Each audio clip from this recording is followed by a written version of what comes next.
Boa noite, Pai Joãozinho, a todos.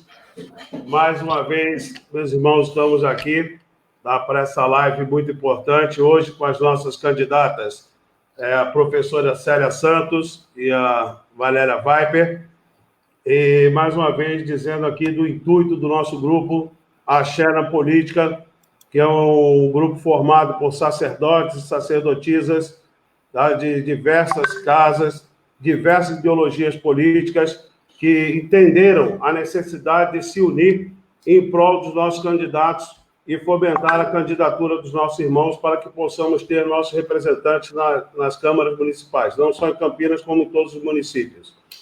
E relembrando que no início da formação desse grupo, nós tínhamos duas perguntas. A primeira, o que nos une? A segunda, o que nos separa? O que nos une à religião, e todas as dificuldades que nós sofremos dia a dia, com os ataques de racismo religioso, intolerância religiosa, e chegamos a um consenso que o que nos separava seria ideologias políticas partidárias, onde todos, num só consenso, entenderam que devemos nos unir, e esse grupo se uniu, deu a mão, e estamos aqui já para levar os nossos irmãos ao auge de suas candidaturas. Essa é a minha boas-vindas, a bênção de todos, e sejam todos bem-vindos e aproveitem. Pai Joãozinho. Boa noite, Baba, sua bênção. Peço a bênção de todos. Fiquei muito contemplado quando me propuseram fazer essa live hoje com duas mulheres.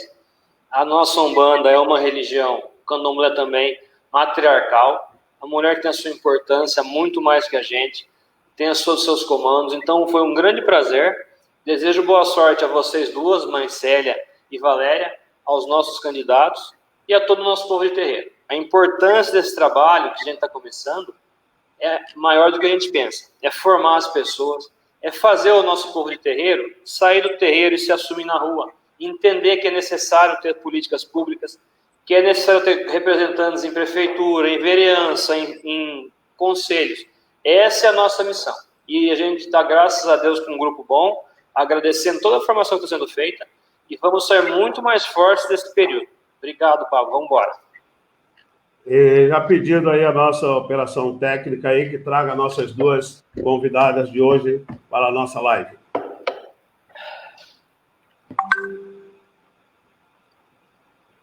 Boa noite, professora Célia, mãe Célia, Mutubá.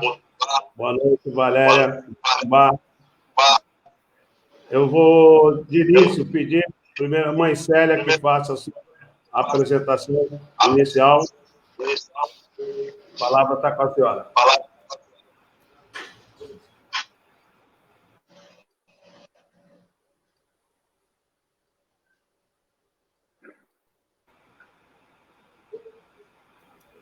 Mãe Célia, seu som está desligado.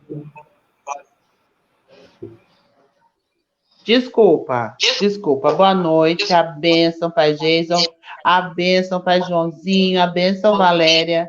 Eu agradeço, em primeiro lugar, aos meus ancestrais por estar aqui, agradeço aos ancestrais de todos vocês por estar nos proporcionando esse encontro para nós. Eu estou muito contente, muito obrigada por ter sido chamada. Faço uma apresentação completa. Obrigado. Falo o restante, tá bom, então. A senhora que sabe. Não, vamos deixar a Valéria, depois a gente vai passando. Valéria, por favor. Olá, boa noite, salve a força. É um grande prazer, é um grande privilégio conseguir participar e tentar representar o Axé. Meu nome é Valéria Viper, sou dança-terapeuta. Ou seja, eu trabalho a autoestima e o empoderamento feminino através da dança. Eu sou filha do Templo de Quimbanda Exu Gato Preto.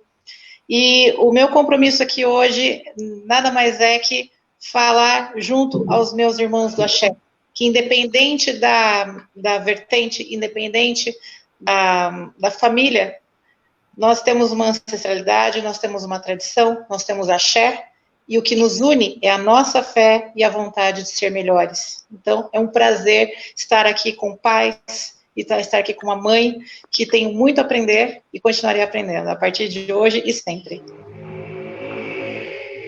Bom, muito bem, vamos começar os nossos debates. Relembrando que foram feitas, tá, elaboradas algumas perguntas, né? O som está saindo, direito está com uma falha aí? Estão me ouvindo bem? Está com um pouquinho de estática, papai. E agora? Agora melhorou. É que está dando uma interferência aqui. Deixa eu fechar aqui do lado. Bom, lembrando que foram elaboradas algumas perguntas pela organização do grupo, né?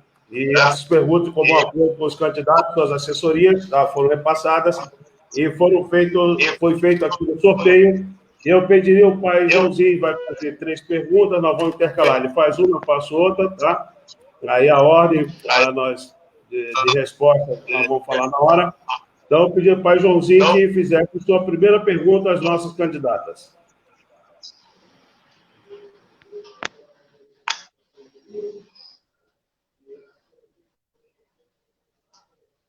O microfone. Uma mulher forte. Tá aberto. Agora dá para ouvir. Então vamos começar. A minha pergunta para vocês, Valéria e Célia. Desculpa falar, Valéria e Célia, não falei, mas aqui a gente é amigo, né? Então a gente se conhece. Dispensa. Quais as propostas para organizações religiosas e adeptos das religiões africanas possam utilizar os espaços públicos e ter acesso na cidade? Espaços públicos e a cidade. Como usar?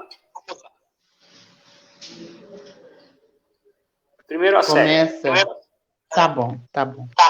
Desculpe, eu não tinha entendido uma coisa da dinâmica, eu não contei, eu não me apresentei devidamente, me perdoe. Eu sou filha de Alexandre de Odé, Alexandre Dias e Valdeilda Dias de Xangô, da casa de Abaçá, né, de Obafunlê, em Guarulhos, né? Então, a minha raiz é do sítio, do Paiadão, que atualmente está na mão de Manuel Papai, meu avô. Desculpe, né? Esqueci de me apresentar nessa parte, né?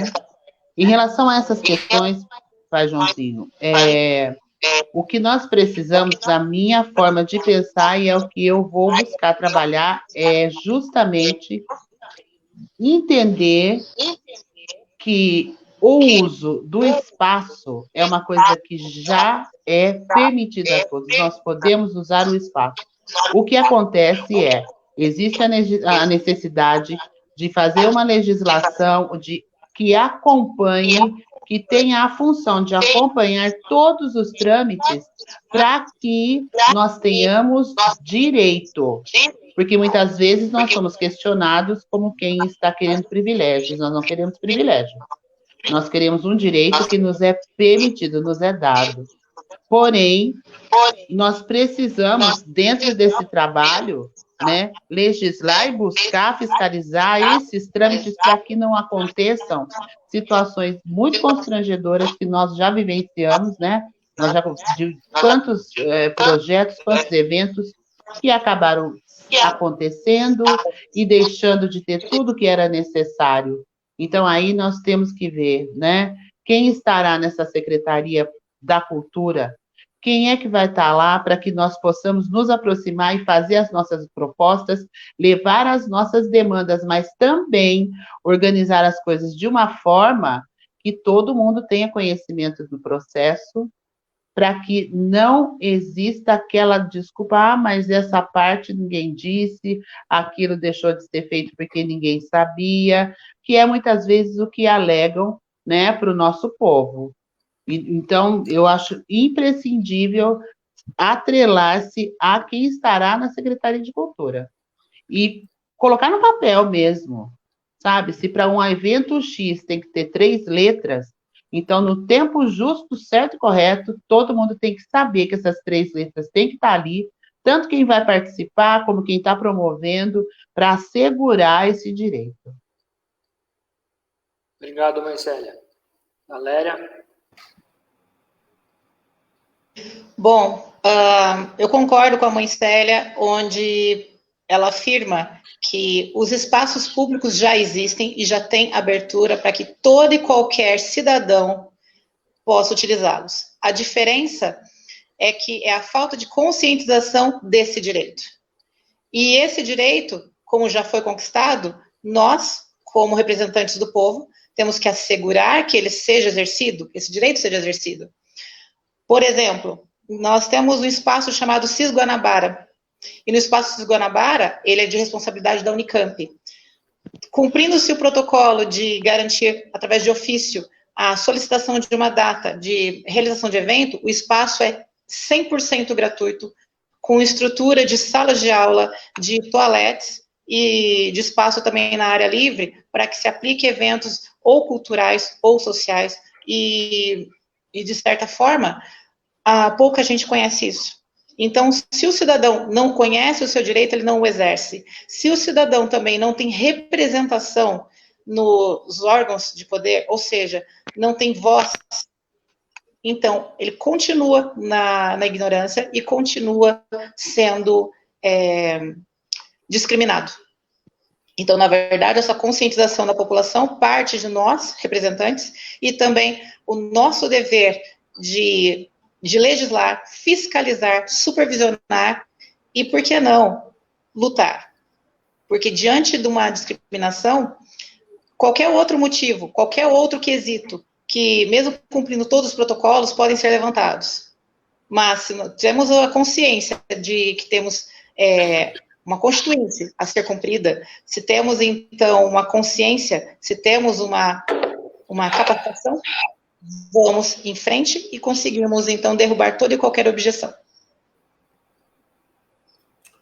Obrigado, candidatas. Desculpa, gente. Obrigado, candidata. No início, vocês me perdoem, tá? Cada resposta, nós vamos limitar aí um tempo de 3 minutos, né? Para não ficar muito tempo, perder nosso público aqui. E lembrando que as nobres irmãs candidatas vão estar respondendo as perguntas para os nossos ouvintes, tá? O nosso pessoal que está no Facebook, nos assistindo agora, e que vão fazer perguntas e depois, posteriormente, vocês poderão responder a todos, né, no privado. Vamos lá, eu vou começar agora com a Valéria Viper, tá? E depois a Valéria Viper, depois a professora Célia. A minha pergunta é: quais as suas propostas legislativas para combater a intolerância e o racismo religioso contra as religiões de matriz africana e para garantir a livre manifestação de culto e crença no município de Campinas? Eu gosto muito dessa pergunta porque eu costumo acreditar e costumo conversar muito com outras pessoas de outras religiões que partem do princípio que é o seguinte: só existe intolerância, só existe preconceito com aquilo que eu não conheço, com aquilo que eu não busquei e não tenho a informação. Então, na verdade, eu hostilizo aquilo que eu não conheço. Eu hostilizo, eu tento deixar longe aquilo que eu não tenho contato diretamente. Quando se faz um projeto pedagógico, quando se faz um projeto que associa cultura como uma ferramenta de educação, é possível promover a integração, é possível promover a interação de diferentes pessoas, de diferentes classes sociais, diferentes nichos sociais, e com isso é proposto que as pessoas se conheçam e se respeitem. Na minha proposta, eu gostaria de colocar o seguinte: a criação de centro de tradições. Nós temos o centro de tradição nipônico, temos o centro de tradição portuguesa aqui em Campinas, nós ainda não temos o centro de tradição negro. Ou seja, se nós pudermos promover num espaço todo o encontro de tradições, tanto da nossa história, tanto da nossa cultura, na música, na dança, isso faz com que as pessoas se interajam através do entretenimento, faz com que as pessoas venham a participar, e com isso, se eu conheço, eu aceito. E se pelo menos eu não aceito, no mínimo eu vou respeitar. Então, quando você tem um centro de tradição, é possível comutar tanto outras áreas de conhecimento, ou seja, uma interdisciplinaridade que promove o combate ao preconceito. Sem contar que também em outros nichos também conseguimos promover também o empoderamento, ou seja, se eu tenho consciência de quem eu sou, de onde eu vim, quem está comigo, isso é uma memória coletiva, isso é honrar a minha cultura, a minha ancestralidade e, claro, quem se sente empoderado dificilmente vai ser subjugado. Quem tem uma boa liderança raramente vai se sentir abandonado perante uma dificuldade. Obrigado, Valéria. Marcélia? A minha proposta está ligada nestes casos, nós buscarmos caminhos, principalmente de alinhamento com o Ministério Público, buscar fazer todo um trabalho que vise principalmente a organização de maneira bastante estruturada de informar. Existe essa necessidade do informar.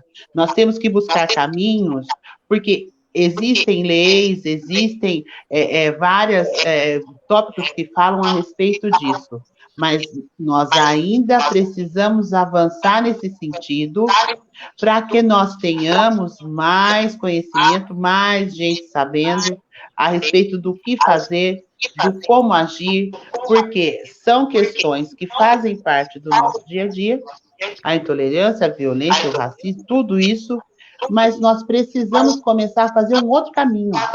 Eu acredito que legislar por esse caminho do buscar o que é lei, o que me protege e, principalmente, cada indivíduo e cada grupo ter conhecimento a respeito disso.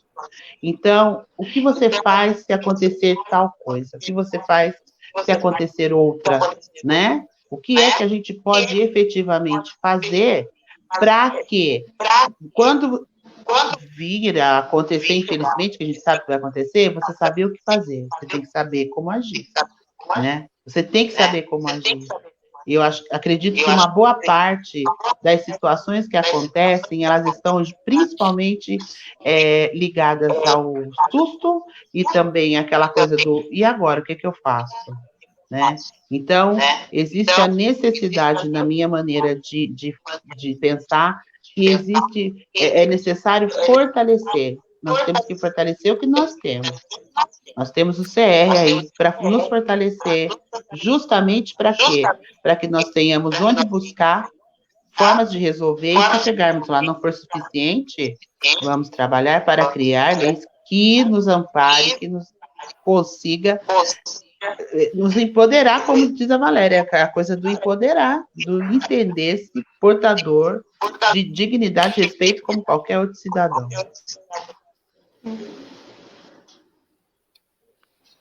Obrigado pela resposta das nossas candidatas. Pai Joãozinho. Beleza. Nossa, estou muito contente. Realmente o preparo de vocês deixa a gente muito feliz.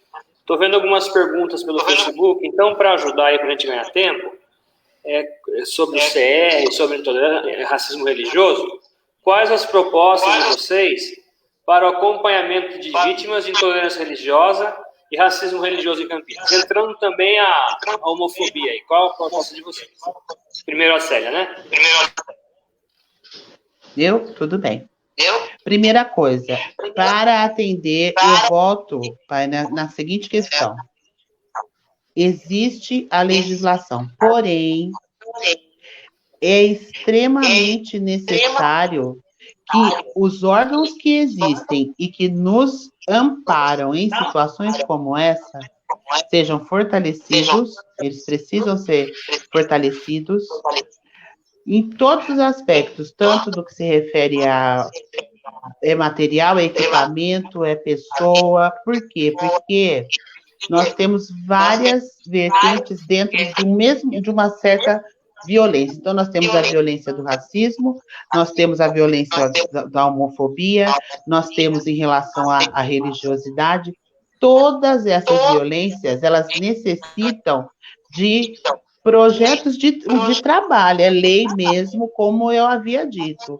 Vamos procurar saber o que existe, quais são as pendências, quais são as arestas que estão aí e que permitem que, muitas vezes, a pessoa que sofre, por exemplo, a violência pelo racismo ou pela homofobia, ela registra lá um boletim de ocorrência e, muitas vezes, ela não sabe que ela tem que voltar, que ela tem que continuar o processo. Existe um medo em relação ao não saber. Será que eu vou ser punida? Será que eu vou sofrer retaliação? Então, nós estamos em um momento em que agora é olhar para o que nós temos e aprimorar. E em todos os casos, principalmente, buscar caminhos para legislar e fortalecer o que nós temos. E vamos começar a fazer esse trabalho de tampar as arestas, para fazer com que todo mundo não se sinta mais surpreendido, porque nós precisamos deixar de ser surpreendidos. Nós temos que surpreender. Para isso, na lei dos homens, é realmente tendo uma cartilha dizendo se acontecer X, faz J, se acontecer J, faz M. Eu parto desse princípio. É ir atrás desse tipo de caminho. É o que eu vou fazer nesse sentido.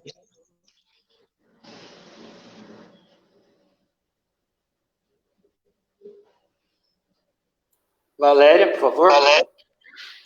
Ok. Bom, quando se fala em combate à perseguição e discriminação religiosa, quando se fala de combate ao racismo, quando se fala na tentativa de suprir o que a população tem, porque ela tem um dano tanto psicológico, tanto social, tanto profissional, quando ela é vítima desses fatores. Anteriormente, a nossa intenção nesse pleito de eleições agora de 2020, nós tivemos, então, nossos antecessores que conseguiram fazer a criação de um centro de referência em direitos humanos, né, que busca a prevenção e combate ao racismo e à discriminação religiosa. Antes disso ainda, já existia a Coordenadoria Setorial de Promoção da Igualdade Racial e também o Conselho de Desenvolvimento e Participação da Comunidade Negra de Campinas. Ou seja, nós já temos coordenadoria, nós já temos um órgão específico para isso. E aí, quando, por exemplo, quando eu falo, vamos, apoiando também o que a mãe Célia disse, vamos fortalecer, vamos apoiar, expandir o alcance e o impacto dessas instituições, dessas coordenadorias para a população. O primeiro obstáculo que se acha é a falta de recurso financeiro. Houve uma baixa absurda na arrecadação do município. E nós temos que pensar no plano B. Exemplo, nós temos, então, uma verba de marketing que a prefeitura utiliza para propagar as informações dentro do mandato atual, todas as melhorias e trabalhos e realizações frente à população. O que nós temos que saber? Como está sendo distribuída essa verba de marketing? Que, independente da arrecadação ou não, ainda continua sendo utilizada e precisa ser difundida, divulgada, ou seja, só uma área de conhecimento da prefeitura, na parte estrutural, que tem avanços, e os demais projetos que estão em andamento também precisam vir a conhecimento do público. Então, nós temos que fiscalizar também a forma que isso está sendo propagado e chegando ao cidadão campineiro.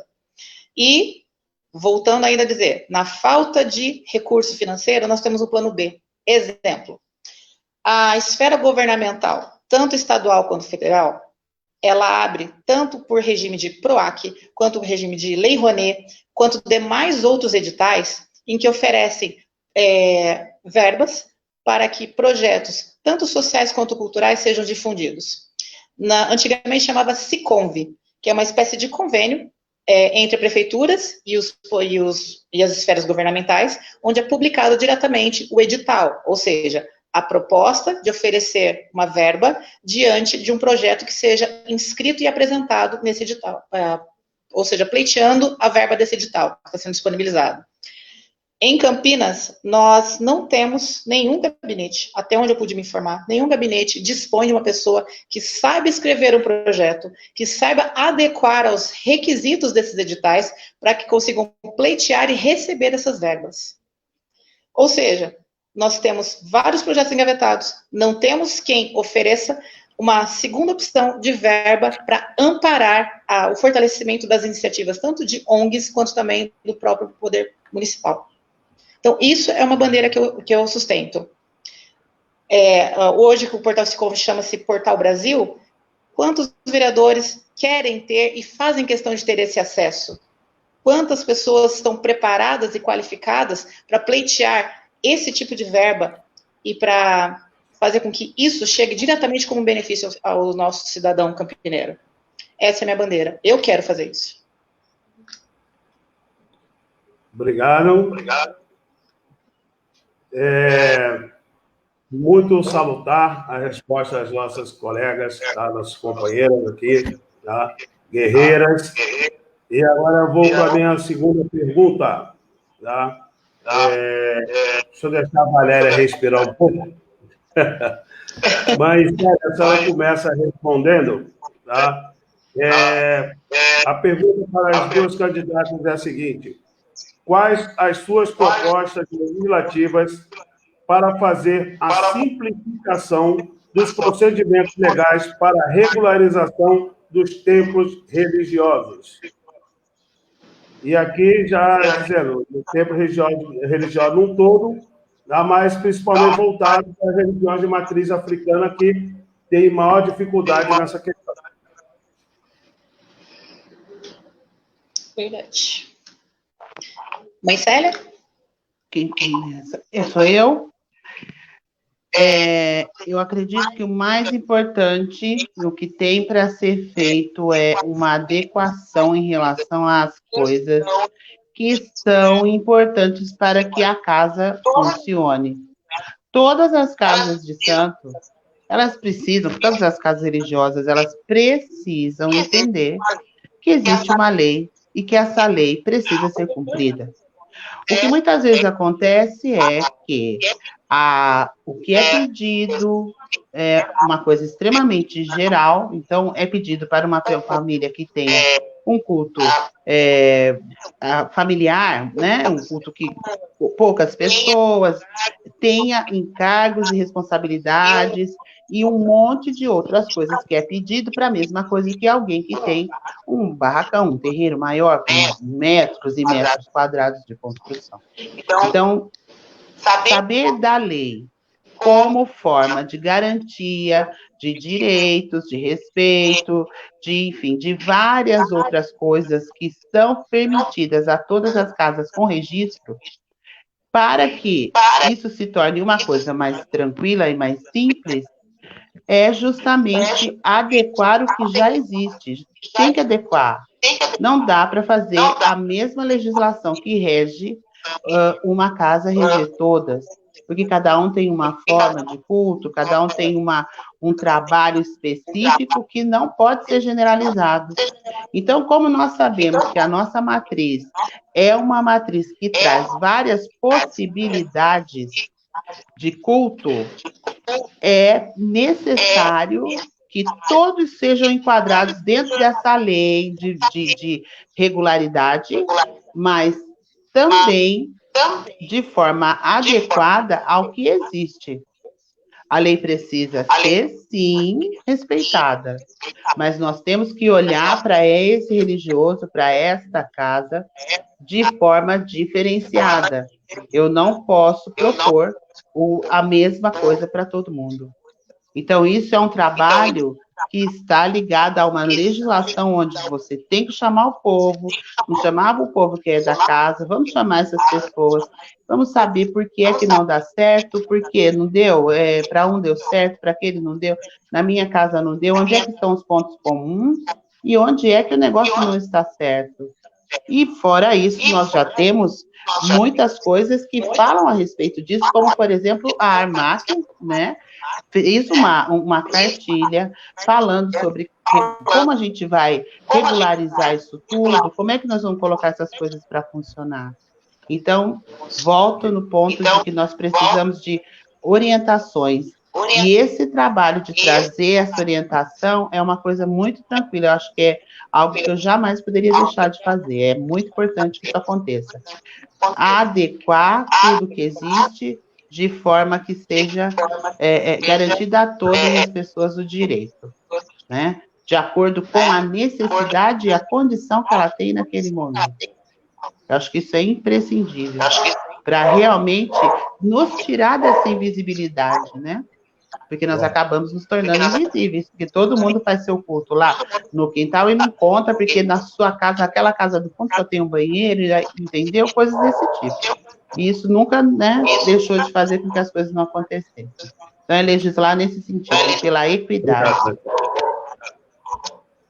Valéria? Perfeito. Bom, assim como a mãe Célia citou,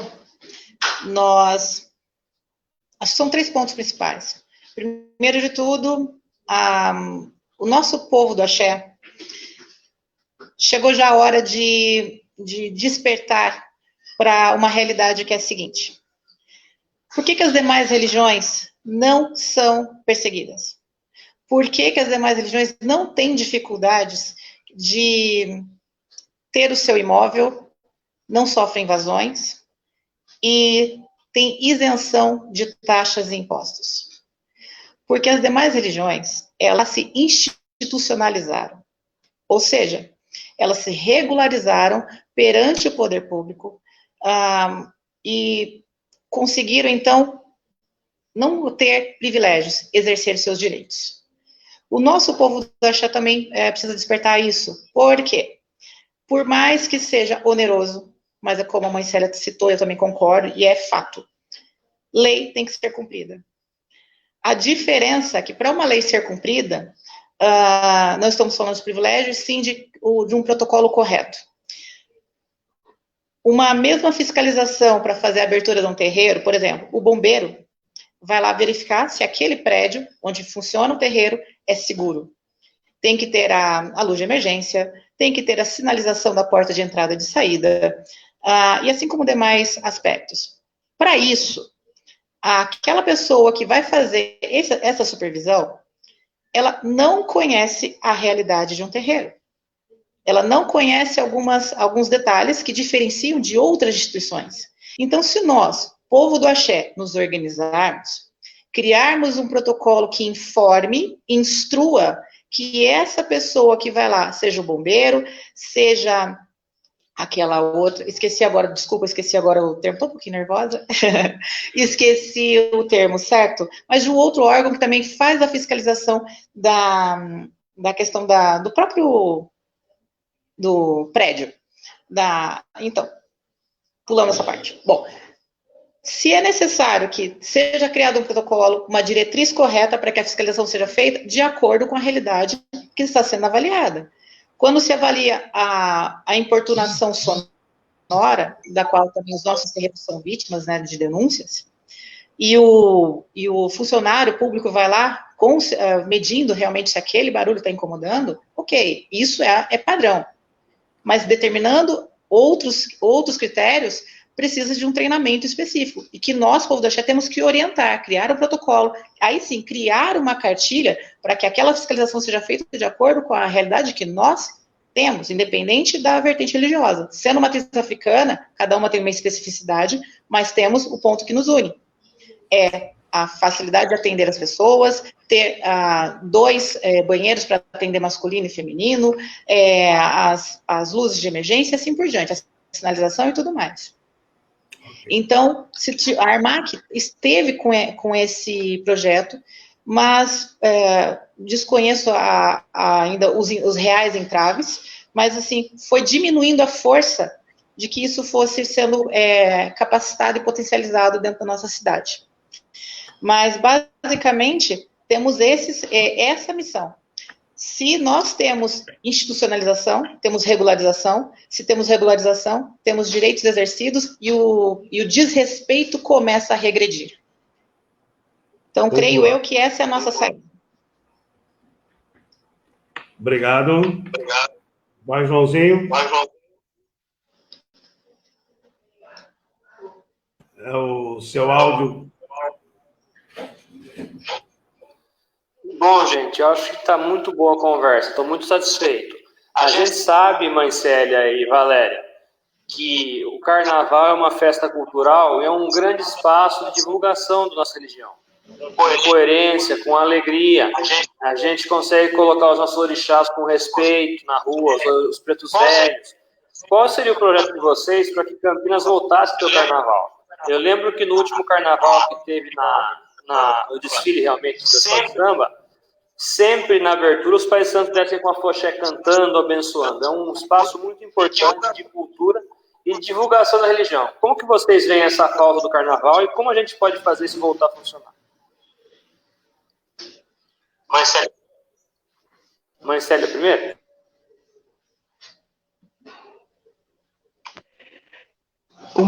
Acredito que uma das coisas mais importantes que há para ser feita é realmente olhar isso para a história da nossa cidade. Nós tínhamos um carnaval que, a princípio, descia ali Francisco Glicério, e isso foi se modificando e foi indo para um canto, para o outro, até que tudo acabou, não é?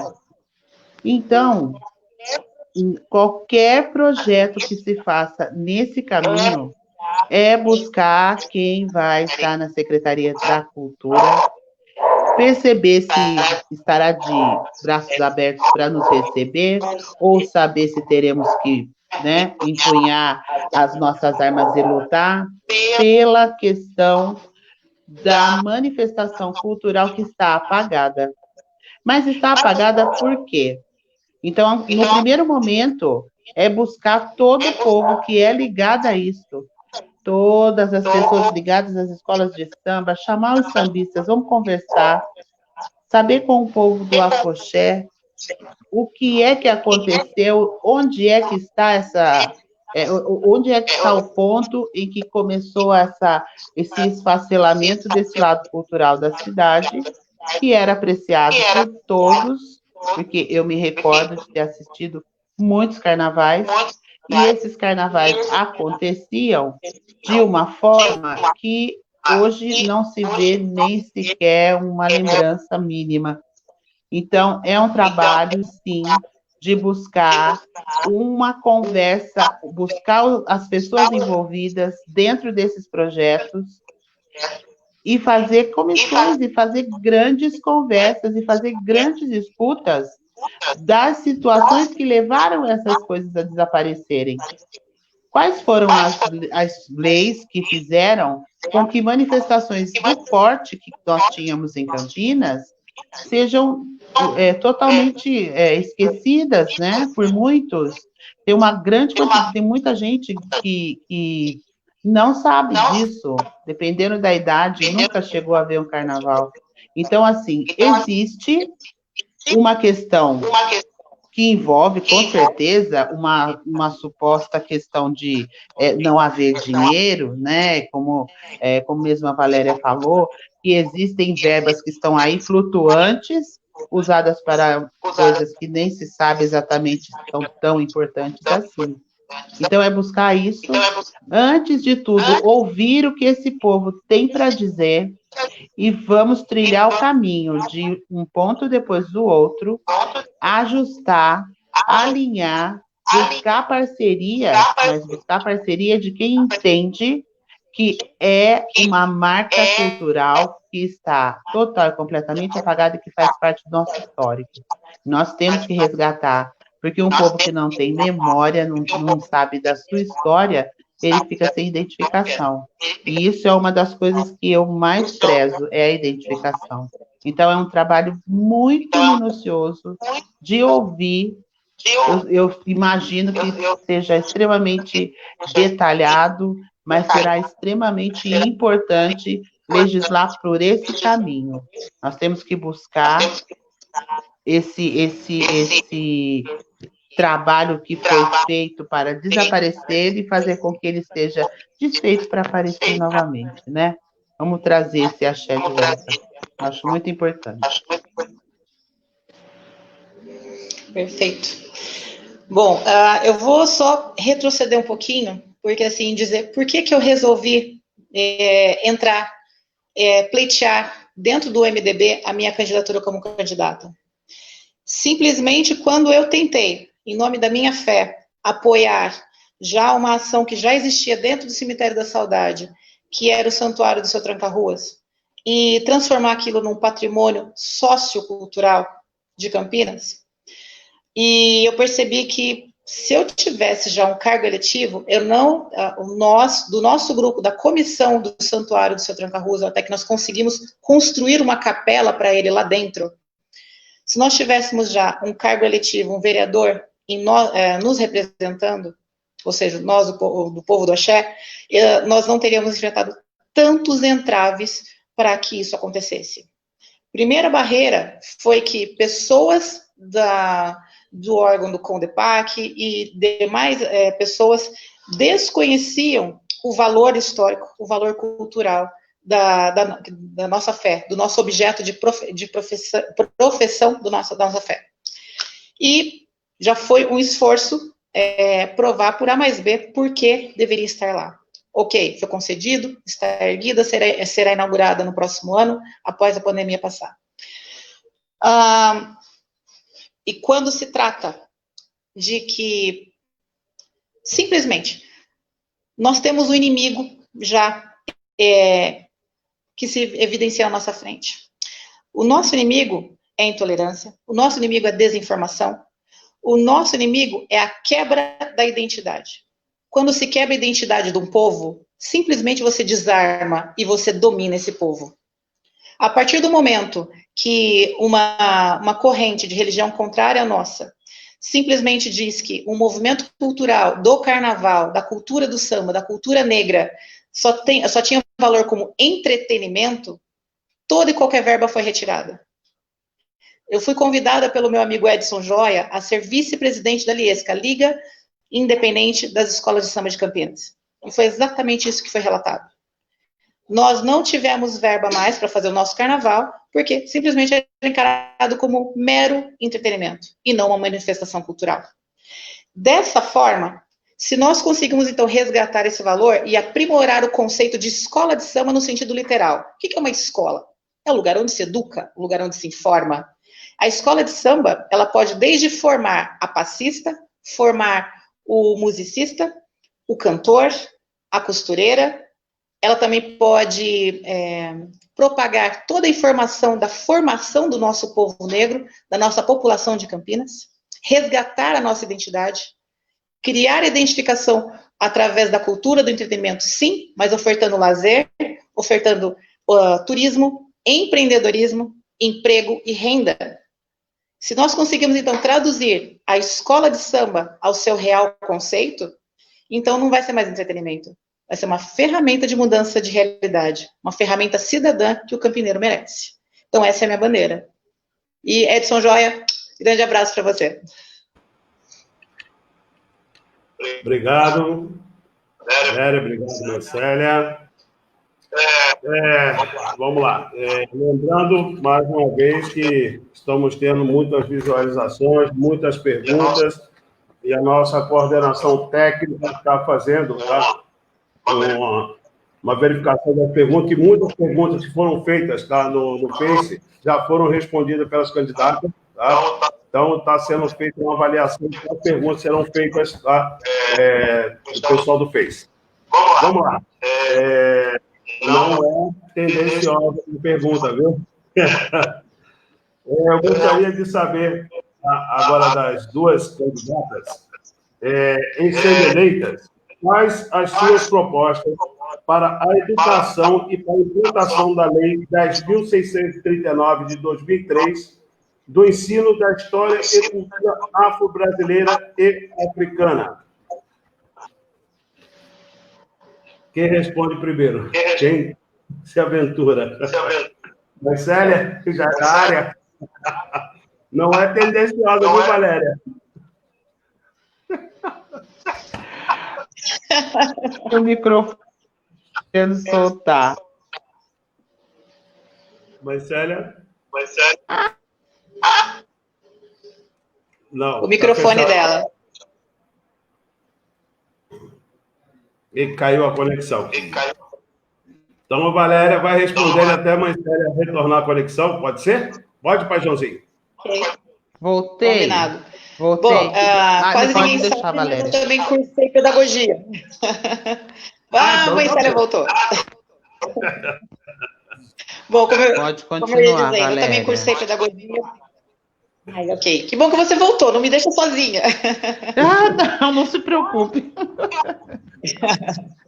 Bom, como eu ia dizendo, eu cursei magistério, fiz Cefam, e depois, quando entrou a lei de que era necessário também cursar a pedagogia, eu até cursei a Unesp, mas na época eu acabei recebendo um convite para atuar como modelo e manequim em Nova York, então eu abri mão do último semestre e não concluí direção escolar, que era uma disciplina, e não recebi o certificado. Mas cursei pedagogia, tenho orgulho disso, amo ensinar, por isso que hoje, como dança-terapeuta, sou instrutora também de poliesporte, amo ensinar, faço as minhas palestras de empoderamento feminino, então o contato, a didática nunca saiu da minha realidade.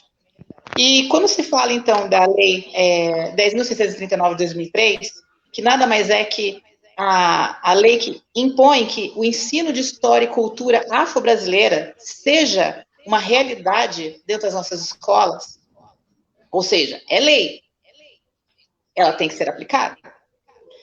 Nós temos os PCNs, os Parâmetros Curriculares Nacionais, ou seja, o núcleo comum que toda qualquer escola tem que, em qualquer parte do país, tem que ter. Cada escola tem o seu projeto pedagógico. Esse é o ponto. Cada escola tem o seu projeto pedagógico e normalmente há uma certa negligência com relação ao cumprimento dessa lei, porque ela já montou o seu projeto pedagógico e não incorpora uma disciplina além, alegando que não vai ter tempo depois no ano letivo de cumpri-lo. Mas qual que é a resposta quanto a isso? Nós podemos aplicar no contraturno, ou seja, no contraturno escolar. A criança que estuda de manhã teria uma espécie de projeto pedagógico no período da tarde. Quem estuda à tarde teria no contraturno no período da manhã. Ou seja, um projeto pedagógico onde nós envolveríamos toda uma questão de formação artística, ou seja, usar a arte como meio de informação e formação e aplicação dessa lei. Eu consigo lecionar história, eu consigo lecionar cultura afro-brasileira através do teatro, através da dança.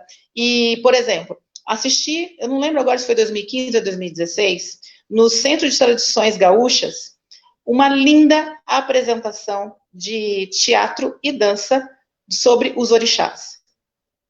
Foi emocionante, porque tinha figurino, tinha dança, interpretação, tinha texto informando qual era o papel de cada orixá, cada nome, foi muito rico. Então, mesmo aquela pessoa que nunca teve contato, a partir daquele dia, nunca mais ela vai esquecer. Então, se a arte comunica, se a arte une, ela cria a admiração, ela consegue levar a interpretação, ela consegue levar o questionamento. Então, nosso projeto pedagógico, para fazer cumprir essa lei, poderia atender isso. Nós temos já aqui em Campinas várias iniciativas, tanto de pessoas físicas, quanto também de ONGs já formadas, que trabalham com isso. Por exemplo, mestre Marcão Acadas, ele é mestre de capoeira. Ele tem um belíssimo projeto que ele faz com projetos reciclados, ele desenvolve e ensina pessoas a construírem berimbaus. Eu acho maravilhoso. Eu ainda estou devendo uma visita para ele, mas eu admiro muito o trabalho dele. Então, se esse tipo de oficina pudesse ser trazido, multiplicado também para outras pessoas que se sintam agentes de difusão dessa informação, outras iniciativas. Eu sou dança-terapeuta, eu mesma tenho um voluntariado onde eu leciono dança para pessoas. E dentro da minha formação eu tenho também formação em balé afro. Então, nada me custa capacitar outras pessoas, assim como valorizar quem já está capacitado a difundir esse tipo de atividade nos projetos nas nossas escolas. Que aí as nossas crianças, nossos jovens, serão os melhores propagadores dessa cultura e, com isso, voltando a dizer, vamos combater a desinformação, o preconceito e a discriminação. A arte une e educa.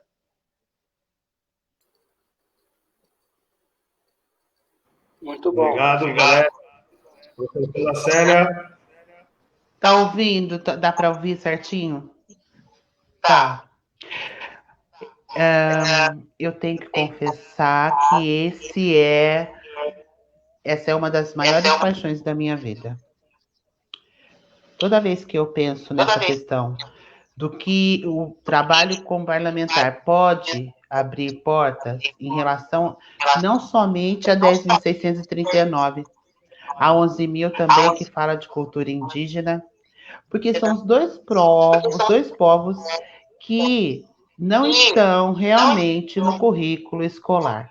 Isso, nós temos uma lei federal que diz que isso não pode acontecer, que nós temos que ter essas matérias, né, dentro do nosso currículo, mas qual é o entrave que nós encontramos?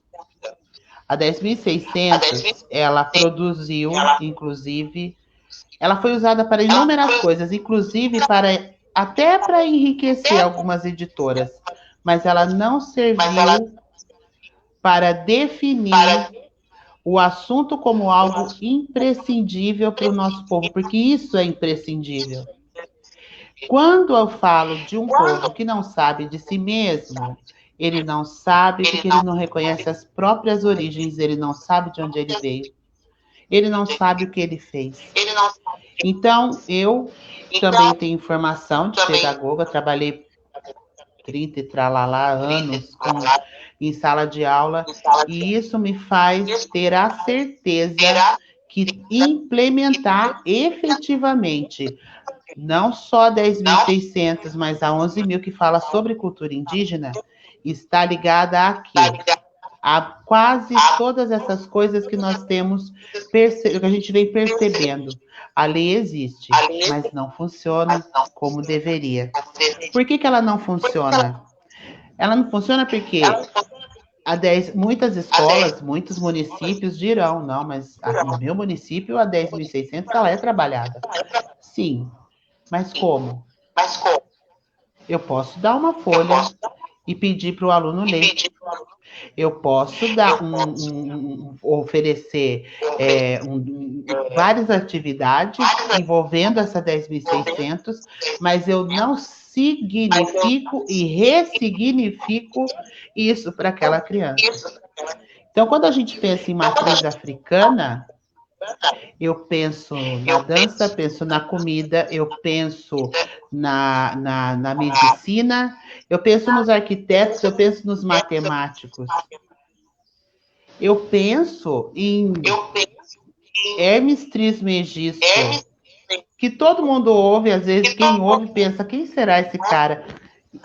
É cultura africana. Então, a cultura africana, ela precisa deixar de permanecer somente nesse único lugar que foi colocado. Isso porque essa coisa de somente a dança, porque nós não somos só religiosidade, somos religiosidade, assim como a Valéria falou, somos religiosidade, mas nós somos muito mais que isso. E o que nos falta é esse muito mais que isso. Então, para implementar que isso é uma coisa extremamente importante dentro dessa questão do trabalho que eu quero fazer para legislar. É fazer com que as pessoas entendam que a 10.600, que cultura africana e indígena é muita coisa. É um guarda-chuva. Tem muita coisa embaixo.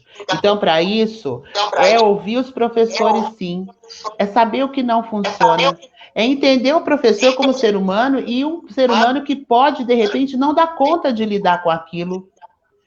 É saber que tem um professor que não sabe lidar com aquilo, porque ele também não teve. E isso é uma coisa muito, muito séria, porque nós lidamos com a identidade de um povo. Então, é um trabalho que é, assim, imprescindível e que não deixará de ser feito de forma alguma, como nenhum outro, mas esse é uma das minhas paixões. É uma paixão minha.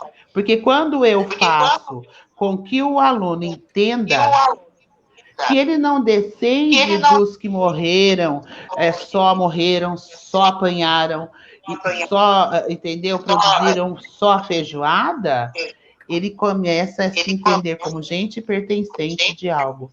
Então, o meu trabalho será reunir mesmo, olhar em todos os cantos e descobrir por que é que não está funcionando e buscar um trabalho junto com os professores da escola, buscar trabalho junto com os professores que já desenvolvem um trabalho dentro desse aspecto, buscar ajuda com a Unicamp, né? Nós temos professores na Unicamp que são fantásticos, que fazem um trabalho muito maravilhoso dentro disso. Temos a Débora Jeffrey, por exemplo, é uma professora doutora fantástica, tem um cabedal de coisas para isso. Então, nós temos que fazer uso novamente. Nós não vamos gastar nada. Nós vamos usar o que nós temos, nós podemos utilizar o que nós temos. E, principalmente, dentro disso tudo, eu acho que justamente por muito tempo dentro dessa lida de sala de aula, dessa coisa do lidar com o outro, o professor, que muitas vezes ele é criminalizado, porque ele não dá conta de trabalhar, porque às vezes para ele a gente sabe que nós temos aqui no Brasil colorismo. Então, o que acontece? Muitas vezes, para aquele professor, ele também não sabe. Ele acha que ele é moreno, ou ele acha que ele é qualquer outra coisa e ele é negro. Então, ser negro no Brasil é doloroso. Então, fazer um caminho para decolonizar a cabeça de todo mundo é trabalhoso, é cansativo, mas eu vou dizer, é uma das coisas que eu sou apaixonada por isso, porque é um trabalho que eu já fiz e produz coisas lindíssimas. Lindíssimas. Nós temos que ter a nossa cara e descobrir que nós temos muito mais motivos para nos amar do que para nos depreciar. Então, é um trabalho desse tipo, num tripé imenso. É mais ou menos isso. Desculpa, falei muito, é que eu gosto demais desse ponto. Gosto demais dessa coisa. Gostaria de agradecer aqui aos irmãos Okun, o Lolá, o Maurílio. A benção, Pai Okun. Fizeram algumas perguntas. Hoje nós tínhamos programado um tempo aqui de 1 hora, né, para esse debate. E nós já temos 2 perguntas aleatórias, né? Que o meu pai Joãozinho vai fazer, outra eu vou fazer. E eu creio que todas as perguntas que foram feitas aqui no site, as nossas candidatas responderam, tá? E quero parabenizá-las pela gentileza que vocês estão tendo uma com a outra. Olha, parabéns. Vocês estão rainhas nesse debate. Pai Joãozinho, para a sua pergunta agora. Pai. E eu pediria que, enquanto o pai Joãozinho fizer formular a pergunta, quando a outra for responder, desligar nossos microfones para não dar interferência. Tá ok? Perfeito. Bom, eu estou até zonzo com tanta informação, viu? Parabéns, Valéria, mãe séria. Nossa, estou zonzo. Vou fazer uma pergunta meio diferente. A gente tem na cidade de Campinas, ou no Brasil, claro, a maior parte da população são mulheres. Nossa religião, como eu falei, é matriarcal. Eu cresci numa família matriarcal, com todo o respeito do meu pai pela minha mãe. Célia, Valéria, como que a gente converte o número de mulheres na sociedade para votos para vocês? O que a gente tem que fazer para as mulheres votarem nas mulheres?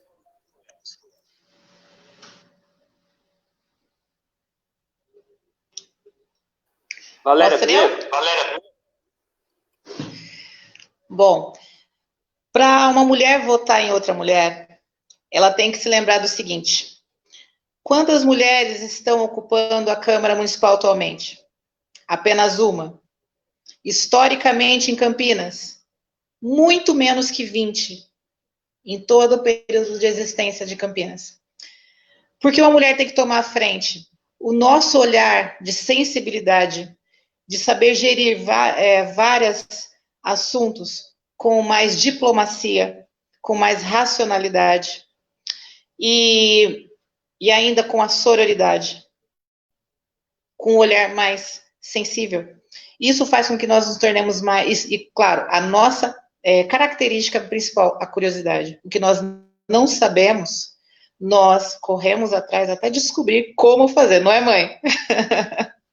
Aquilo que nós não sabemos, nós nos aprimoramos rapidamente e implementamos. Nós conseguimos parir ideias, nós conseguimos criar cidadãos, nós conseguimos liderar, chefiar uma família nós conseguimos chefiar um terreiro, nós conseguimos honrar os nossos ancestrais. Eu acho que está mais que na hora de que Campinas tenha uma mulher, não só uma, várias.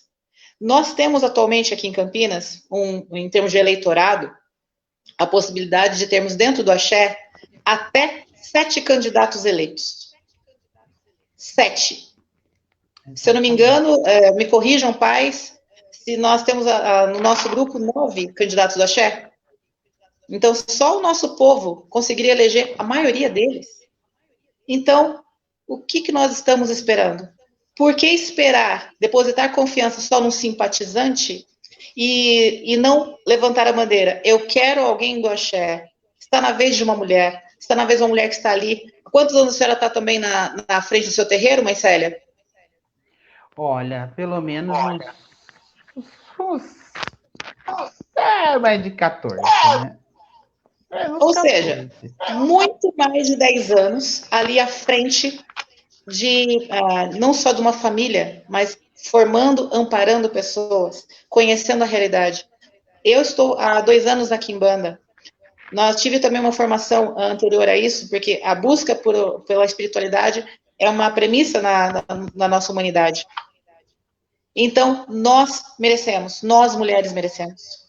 Eu quero contar com o povo do axé para isso, para que nós começarmos a revolucionar esse olhar mais crítico, mais sensível, mais palpável e determinado que nós mulheres temos e vamos colocar isso em prática dentro da Câmara Municipal de Campinas. Com certeza, né? Eu acredito muitíssimo em tudo isso que a Valéria está falando. E como nós somos mulheres, a gente lida com a questão do cíclico a vida toda. Então, eu acredito que, embora estejamos todos passando por esse período terrível de pandemia, de tanta coisa, né, ruim acontecendo, ao mesmo tempo, nós vemos crescer o número de mulheres interessadas em política. Isso tem um processo. Tudo isso tem um processo.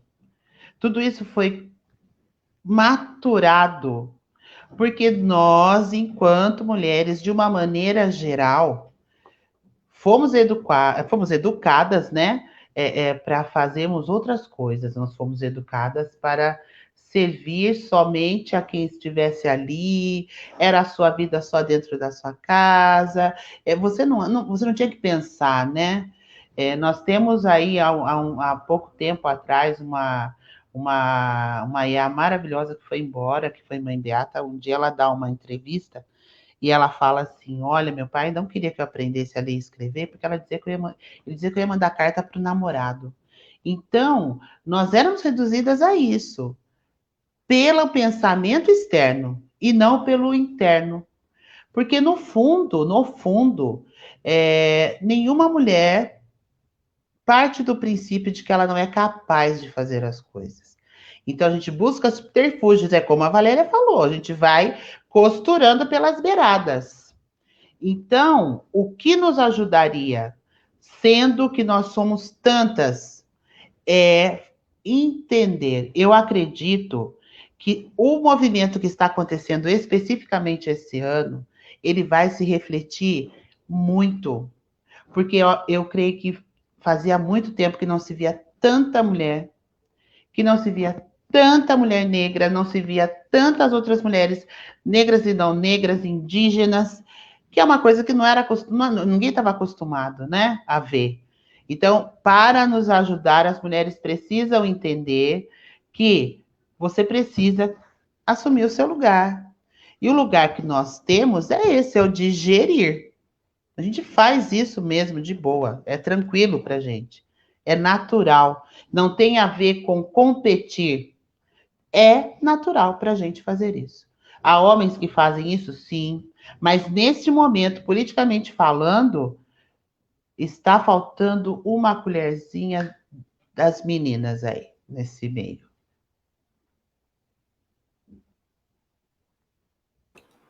Olha, estou recebendo aqui mensagens e mais mensagens no WhatsApp, no Face, parabenizando as duas, que são de uma delicadeza fora de série, uma aula que vocês estão nos dando. Muito obrigado, parabéns, tá? E esse compartilhamento de vocês está me deixando muito aqui alegre, tá? Muito gostoso mesmo. Bom, vamos lá. Eu milito na área sindical, tá? Sou presidente do Sindicato dos Vigilantes de Campinas e região, além de ser um sacerdote, tá, de Orixá, e eu tenho um problema muito sério na categoria a qual eu represento, tá, com as mulheres, tá? Nós temos a questão do colete balístico, tá, o colete à prova de balas, que quando uma mulher, no seu período menstrual ou grávida, né, para usar o colete fica muito difícil. Então, tem que ter a atuação do sindicato para ter um remanejamento para alguns locais que não seja necessário o uso do colete. Mas, com essa preocupação com as mulheres, eu gostaria de saber, tá, das candidatas, nós temos como estatística, tá, quando uma mulher negra ela vai a um consultório, ela permanece no máximo 10 a 15 minutos. Quando é uma mulher branca, isso é estatística, é 30 minutos para mais. Então, eu gostaria de saber o que as nobres colegas podem nos dizer a respeito disso, e principalmente a saúde do povo de terreiro. Tá? Essa questão é um vilipêndio que se fazem as nossas mulheres negras. Como vocês podem atuar nessa situação enquanto vereadoras no município de Campinas? Tá. Eu começo, a gente fez bate-bola, eu começo agora. Então, no primeiro momento, papai, eu penso que a questão é a seguinte.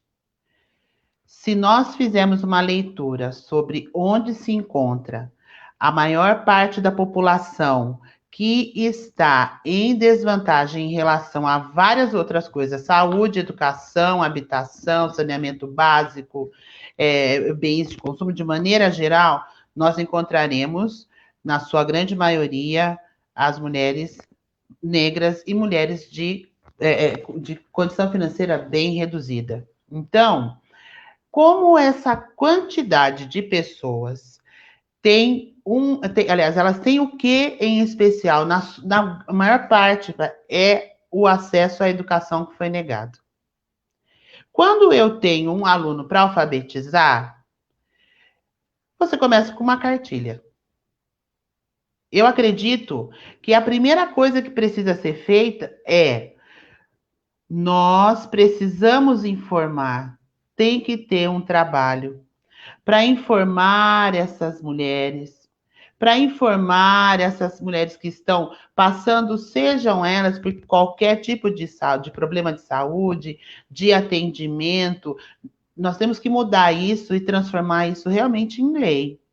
Tem que ter uma lei, sim, que proteja essas pessoas. Nós, enquanto pessoas, temos que ser protegidas. Nós temos que ser protegidos por quê? Porque se eu não tenho conhecimento, se me foi negado o direito à escola, ou se eu não tive condições, porque eu tive que trabalhar e tive que largar tudo de lado, o que me faz uma pessoa alfabética funcional, mas eu não sei pensar. Eu leio, mas eu não estou pensando sobre o que eu estou lendo, então eu não tenho como saber. Então, eu parto desse princípio que é produzir, sim, campanhas maciças, trabalho com as comunidades, em que se leve em consideração que problemas elas estão vivendo. Por que esses problemas estão acontecendo? Nós somos a maior parte da população que muitas vezes, com menos de 40 anos, não temos mais útero. A retirada do útero é uma coisa que acontece com uma facilidade muito grande, que também deixa subjetiva a ideia de uma política de vamos dizimar. E o nosso povo é o povo que precisa ser informado. E não é informado só, olha, faz isso e diz um dia. Não, nós temos que fazer um trabalho incessante. Incessante para poder detectar por que essa mulher fez esterectomia com 30 anos, Por que que eu tenho, às vezes, um aluno dentro da sala que ele pode ter, inclusive, olhos claros, pele clara, mas ele tem uma genética negra que faz diferença na vida dele, que transforma essa criança em uma criança que muitas vezes ele é taxado, ele é relaxado, ele é preguiçoso, ele não tá afim, ele nunca quer nada. E às vezes ninguém sabe, às vezes nem a própria essa família sabe, que essa criança passa dores terríveis, não dorme direito, não consegue se alimentar. Então, a população negra, tanto as mulheres como crianças, realmente estão expostas a isso, e o trabalho que eu vou fazer é justamente esse. É cartilha, sim. Eu acredito na cartilha. Eu acredito. De verdade. Aconteceu tal coisa com você. Então, você vai pelo menos ler, ou ter alguém que leia, ou alguém que te fale, numa linguagem que ele entenda, para que ele também possa reclamar, para que ele possa falar. Porque o grande problema é que muitas vezes partem do princípio, mas por que você não se manifestou? Porque não sabe. É a mesma coisa do ataque em relação ao racismo, homofobia. É a mesma coisa, não sabe, às vezes não sabe fazer. Então, dentro do trabalho que eu quero fazer, isso é imprescindível. É fazer, é atrelar, é ir atrás das comunidades, é ir atrás via escola, é um trabalho atrelado com escola, posto de saúde, professores, com a família, e montar um trabalho de lei mesmo, de proteção. Porque é um momento em que a gente não tem mais como ficar só se lamentando. O tempo do se lamentar nosso já foi, agora a gente tem que ir para cima mesmo. Então, o meu trabalho, nesse sentido, será atrás da cartilha. Vamos via cartilha. Linda. Valéria.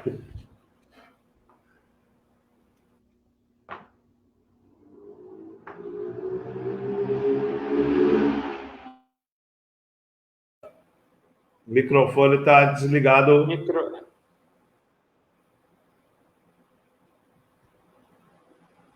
Rapidamente, alguns dados que nós temos aqui no Brasil. Nós temos, então, a cada 2 segundos, uma mulher é vítima de assédio moral ou sexual. A cada 8 segundos, uma vítima de violência física. 130 mulheres são estupradas por dia. E o Brasil é o 5º país onde mais se comete feminicídio. E sendo que, na nossa região de Campinas, não está muito longe disso. E aqui no Brasil, ainda 15 mulheres são mortas por dia. Então, nós temos a Lei Maria da Penha? Temos. Foi um marco histórico extremamente importante? Sim. Nós temos também a Lei 10.778, de 2003, que ela tornou obrigatória a notificação de que uma mulher foi violentada, independente do tipo? Temos. Temos o tipo de violência física, psicológica, sexual, patrimonial, moral? Sim, temos. Nem todo mundo sabe identificar esses tipos. Tem mulheres que sofrem esse tipo de violência e não conseguem identificá-las como uma violência. Então, elas não conseguem relatar, não conseguem denunciar. E quem também testemunha isso, ou seja, vizinhos, parentes, vivenciam, observam, mas também não estão estimulados ou acostumados ou educados e informados a denunciar. Então, nós temos alguns detalhes, tanto para a questão da educação, da informação, e também o melhor aproveitamento de toda uma rede de serviços e de protocolos já formados aqui na cidade de Campinas, para que sejam implementadas as melhores atitudes, iniciativas, fortalecidas as iniciativas de proteção à mulher. Exemplo, temos o CEAMO, que é o Centro de Referência e Apoio à Mulher.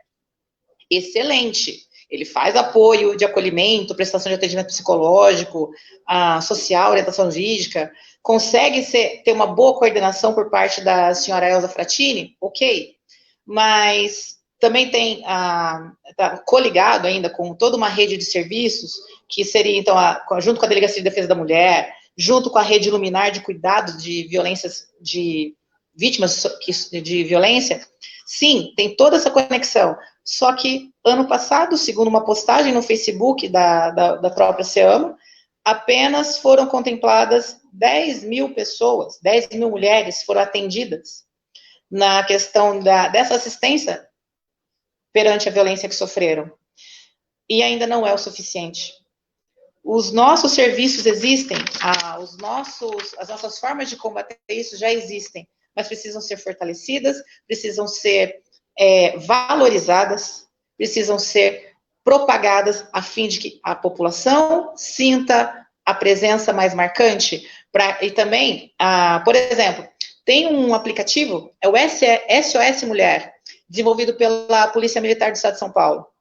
A pessoa tem ele instalado no celular, basta clicar uma tecla e já aciona a delegacia mais próxima, que já manda uma viatura para poder fazer valer a medida protetiva que aquele agressor estiver infringindo. Quantas pessoas sabem disso? Quantas pessoas viram também aquela propaganda sobre fazer um X na palma da mão e apresentar numa farmácia pedindo socorro porque é vítima de violência? Quantas pessoas ficaram sabendo disso?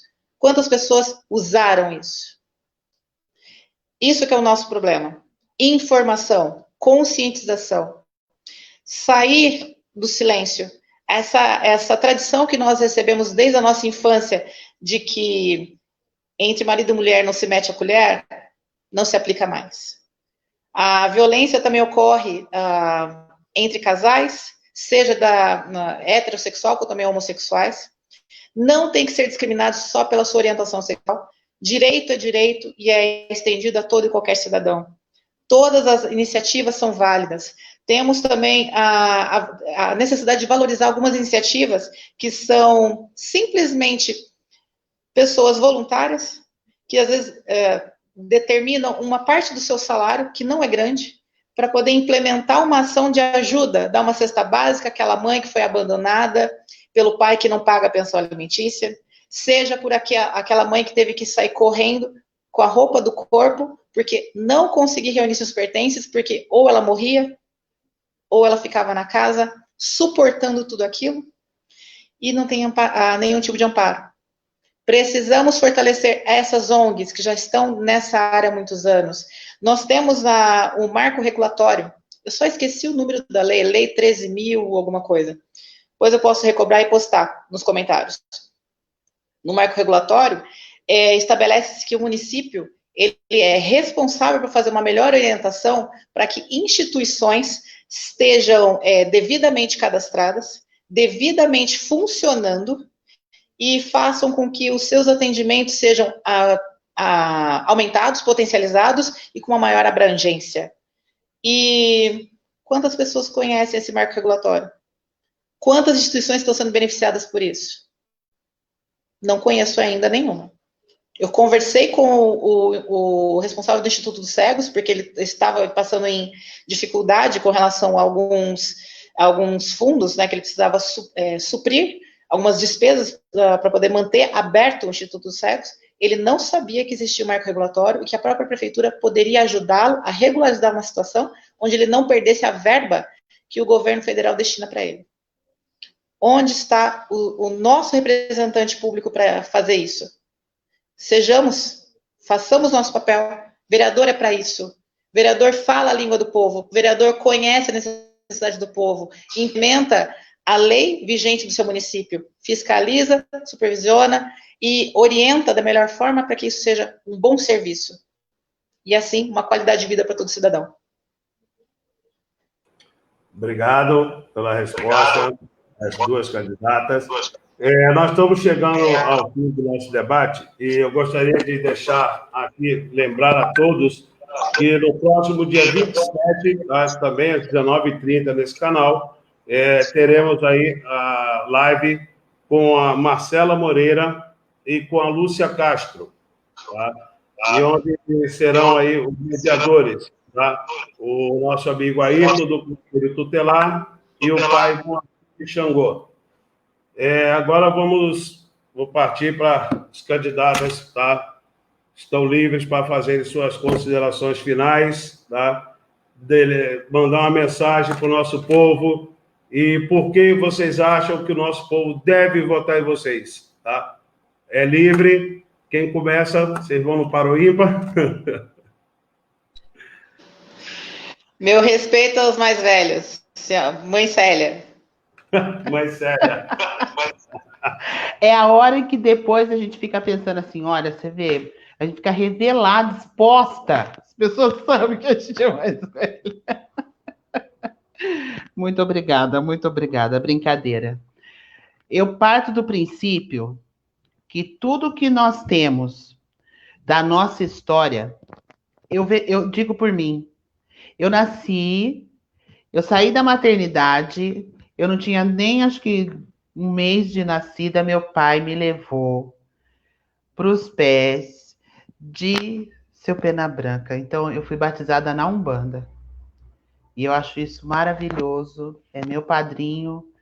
E eu parto, assim, do princípio de que tudo que eu vivi até hoje me deu muita experiência no que é lidar com essa questão da espiritualidade, no que é lidar com essa questão da espiritualidade, entender-se espiritualizado, entender-se de candomblé ou de umbanda, em qualquer lugar que você esteja. Na sua casa, na padaria, em qualquer canto do mundo, você se entender pertencente a uma forma de pensar, uma forma de viver, uma forma de encarar as coisas que não te faz diferente de ninguém.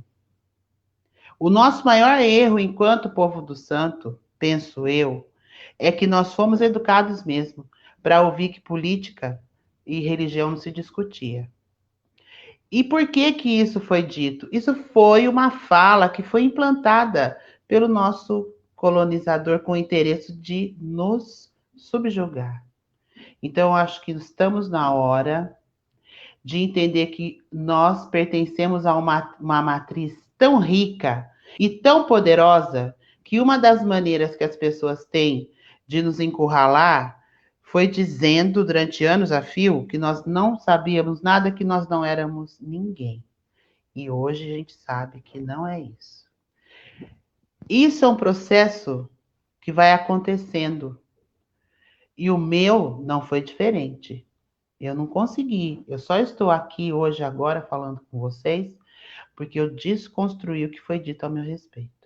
Então, da mesma maneira que eu desconstruí, pelo menos uma parte disso, existem coisas que são muito claras e muito tranquilas para mim. E é essa questão do que é o santo, do que é a Umbanda, do que é o Candomblé e do que é qualquer manifestação de espiritualidade, de religiosidade, o quanto isso nos diferencia desse mundo maluco que está aí fora.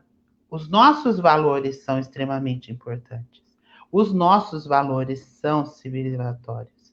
Então, é isso que eu quero. Eu vou buscar esse caminho.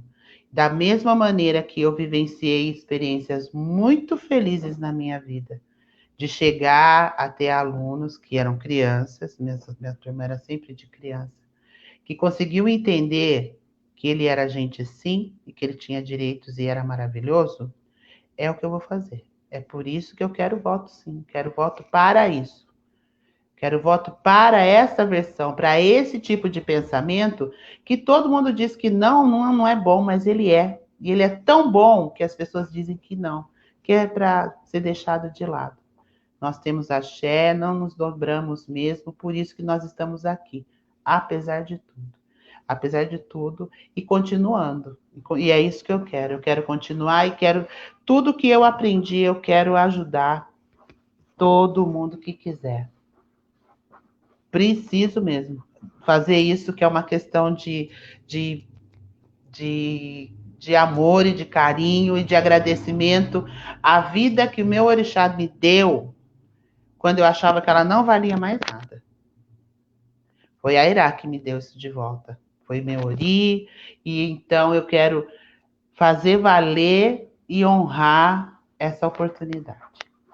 Muito obrigada.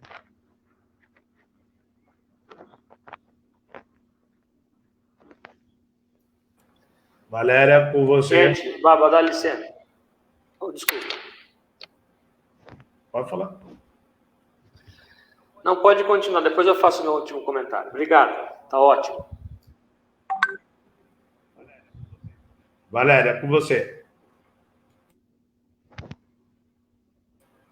Seu som está desligado. Não dá para ouvir. O som. Aí. Obrigada. Bom, como eu disse no início, eu sou filha do Templo de Exu, Gato Preto.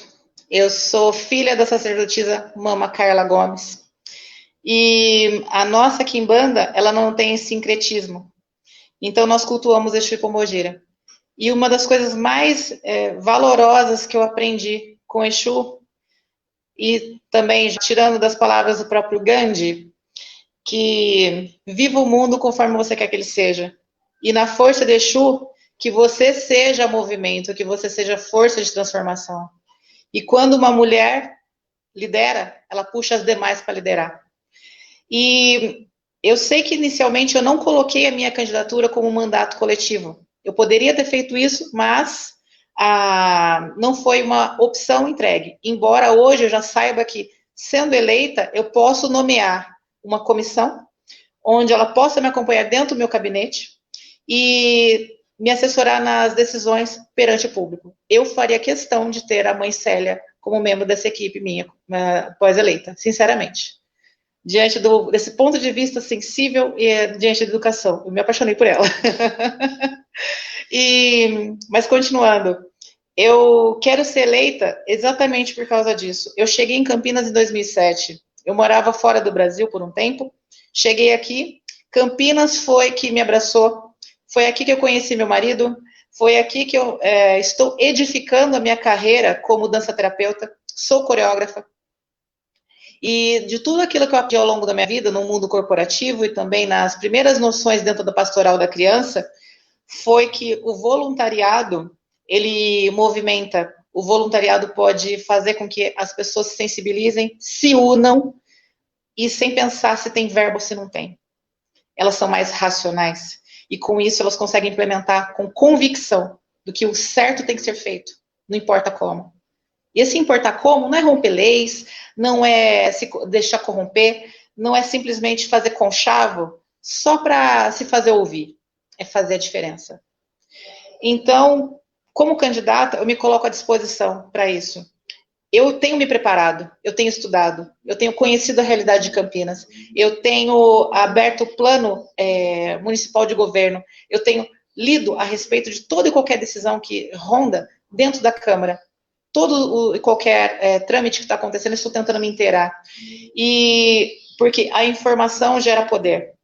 E é esse poder que, em nome do povo do Axé, nós temos que exercer. Chega de ser submetido a capricho do nosso maior inimigo, que é a intolerância.